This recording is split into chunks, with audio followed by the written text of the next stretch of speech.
Hello everyone. Assalamualaikum. I am Umme Arbab. Welcome to Arbab's literature world.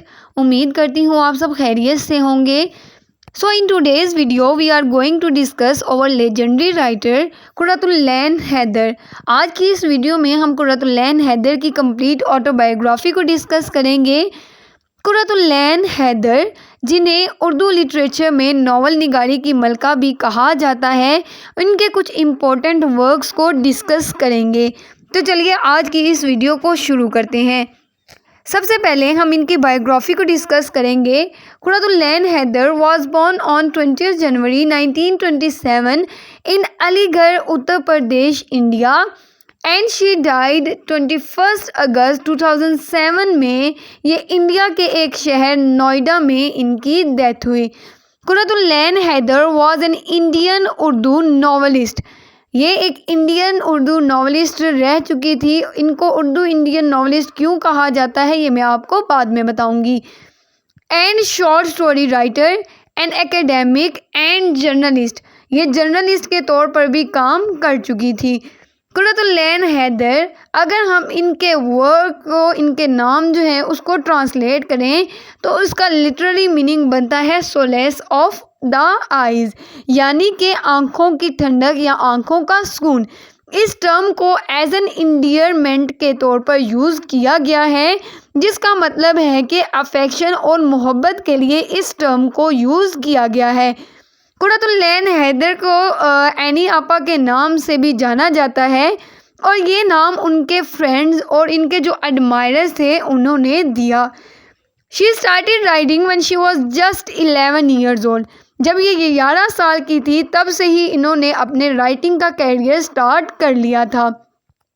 She was the daughter of writer and pioneers of Urdu short story writing Sajjad Hyder यल्दरम.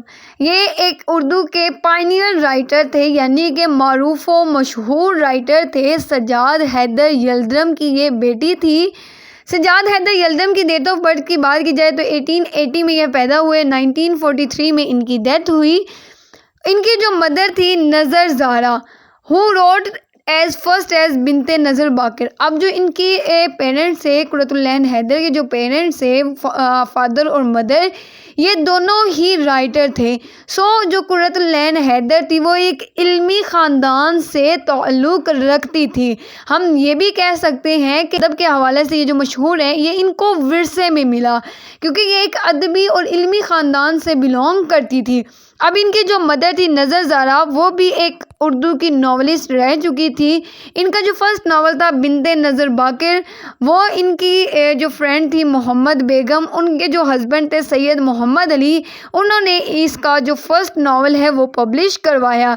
अब हम इनकी date of birth की बात करें तो 1894 में ये पैदा हुई. 1967 में इनकी वालदा की भी डेथ हो गई थी. इनके जो फादर हैं सजाद हैदर यल्दरम, इनके अगर हम इम्पोर्टेंट वर्क्स की बात करें तो इससे पहले आपको एक थोड़ी सी इन्फॉर्मेशन मैं दे देती हूँ कि जो सजाद यल्दरम और नज़र सजाद के जो बुज़ुर्ग थे, 1857 में मुग़लिया सल्तनत के ख़ात्मे के बाद सर सैयद की तहरीक में शामिल हुए. अंग्रेज़ी तालीम हासिल करने वाले हिंदुस्तानी मुसलमानों में वो पेश थे. 1920 में जब सैयद का कॉलेज अलीगढ़ मुस्लिम यूनिवर्सिटी में बना तो सजाद हैदर यल्दरम उसके पहले रजिस्ट्रार मुकर्रर हुए. तो मतलब ये एक अदमी ख़ानदान से बिलोंग करती हैं. अच्छा, अब हम इनके इम्पोर्टेंट वर्क्स की बात करें तो इन्होंने सबसे पहले लिखा इज़्दवाज मोहब्बत, मुझे मेरे दोस्तों से बचाओ, निकाह सानी, सोबत नाजिन्स, चिदिया चिदी की कहानी, गुलिस्तान, गुरबत वतन, हज़रत दिल की सवाने उम्री इनके मोस्ट इम्पोर्टेंट वर्क में शुमार होता है. मेन पॉइंट्स, अब हम कुर्रतुल-लैन हैदर के जो राइटिंग है या जो नावल हैं उनके जो मेन पॉइंट्स हैं उनको डिस्कस करेंगे. ग्लिम्स ऑफ हिस्ट्री, मतलब ये जो भी नावल लिखती हैं अपने वर्क में हिस्ट्री को हमेशा इस तरह से प्रेजेंट करती हैं कि हमें लगता है कि हमारे सामने ही वो सारी कहानी चल रही है और हमें वो जल्द ही विदिन एक पेज के अंदर ही हमें वो पूरी कहानी समझ आ जाती है.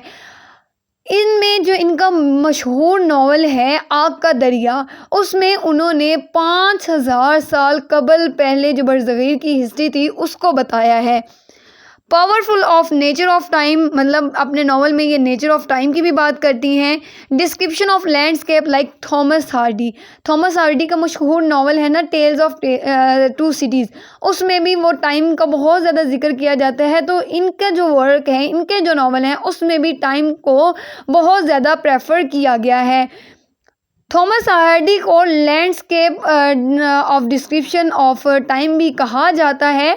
सो इन्होंने अपने वर्क में टाइम को भी डिस्कस किया है कि जो टाइम है वो किस तरह माजी और हाल में मूव करता रहता है। और इसकी जो बेस्ट एग्जांपल है वो है आग का दरिया, उसमें भी टाइम जो है वो मूव करता रहता है। टू फॉर्म्स ऑफ पीपल होते हैं, यानी कि एक कुछ जो है लोग अपर क्लास से बिलोंग करते हैं, कुछ लोअर क्लास से बिलोंग करते हैं। Story of partition in fictional fairy tales Cinderella beauty and beast, मतलब इनके जो नावल हैं उनमें पार्टीशन की स्टोरी भी बताई जाती है। एंडिंग इज़ शॉकिंग, एंडिंग जो है वो इसकी शॉकिंग होती है, कोई भी इसकी एंडिंग से खुश नहीं होता। एंडिंग जो है वो सैड ही होती है, क्योंकि जो कुरतुल ऐन हैदर है उन्होंने अपनी लाइफ में शादी नहीं की थी, तो इनकी जो एंडिंग थी वो भी कोई हैप्पी एंडिंग नहीं होती थी, इसलिए इनकी एंडिंग शॉकिंग है। पार्टीशन, इमेजिनेशन एंड ट्रैवल का जिक्र किया जाता है। इंडिपेंडेंट स्टेट और आइडियोलॉजी की बात की जाती है।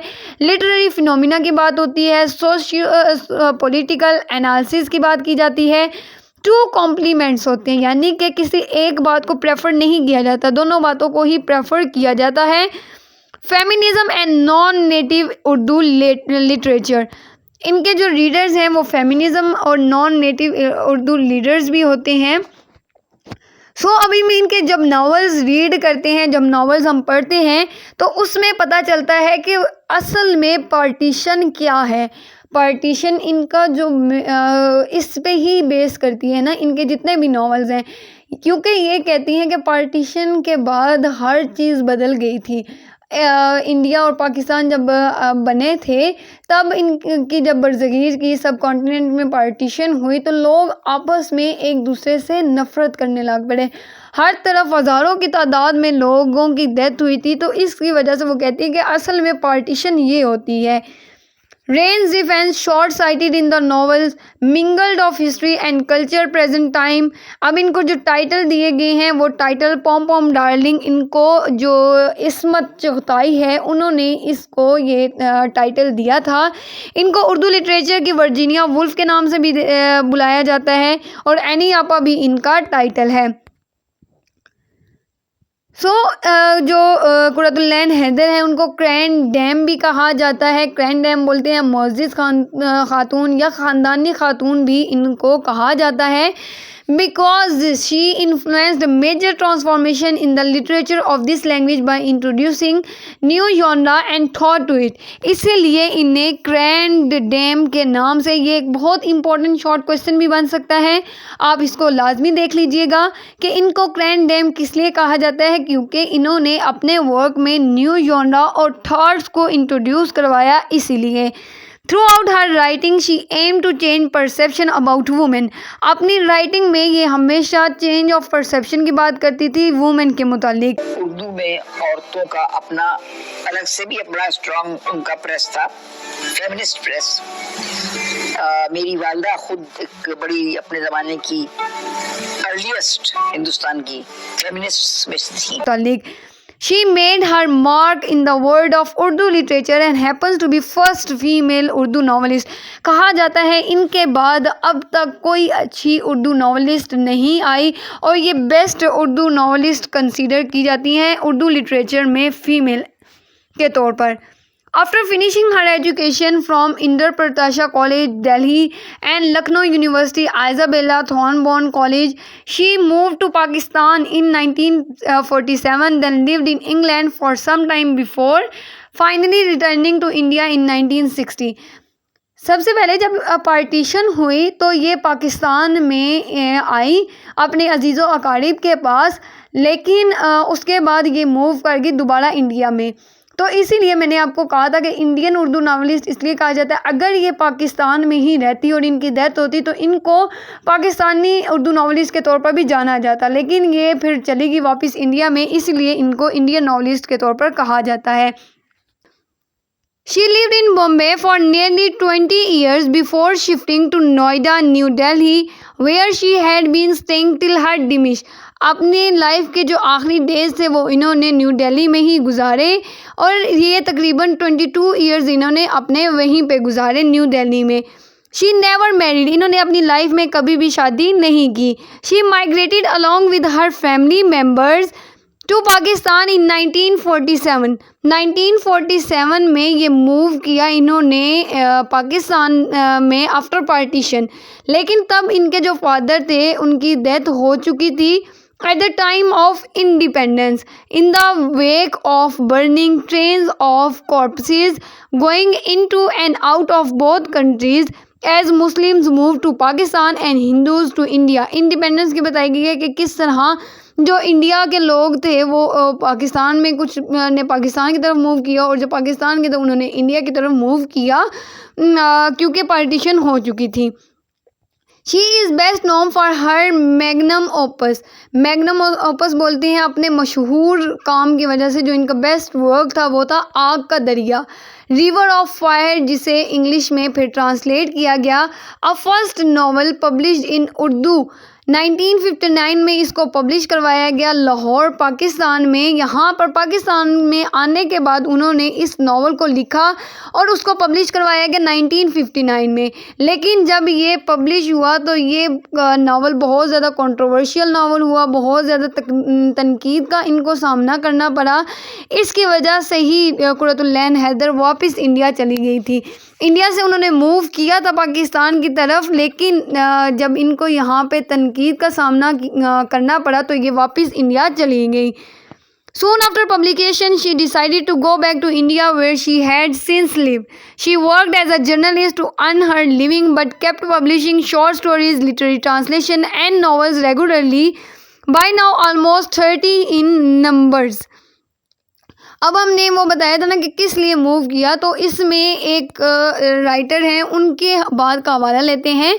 कुदरतुल्लाह शहाब की बात का हवाला लिया जाए तो वो कहते हैं कुर्रतुल-लैन हैदर पाकिस्तान में जनरल अयूब ख़ान के मार्शल लॉ लगाने के बाद और अदीबों पर लगने वाली पाबंदियों से दिल बर्दाश्ता होकर चली गई। दुनिया में जो कुछ हो रहा है उससे मुझे बहुत फिक्र होती है।